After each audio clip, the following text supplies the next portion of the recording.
This is the Butterfly Floral Ring inside its charging case that looks spectacular. In fact, watch it. When we open it up, it completely lights up, illuminating around the ring, which is being charged right now.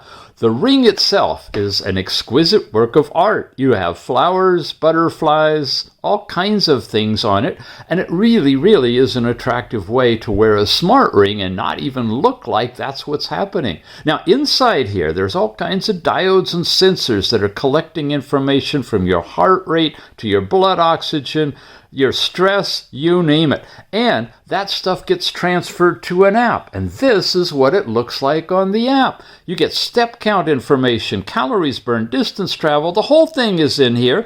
Sleep with it, and you get last night's sleep information, day after day, week and monthly totals. It's a complete smart device. Blood pressure, blood heart rate, 24-hour blood oxygen, and self-tests that you can do.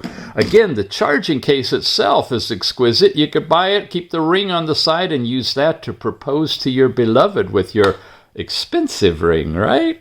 Anyway, you cut it. It's a really nice ring. This is a lady's tiny size. Mrs. Tix just absolutely loves it, but it comes all the way up, big enough for a thumb. Many sizes for this one, all the same basic pattern. Again, it is called the Butterfly Floral Smart Ring. Check it out.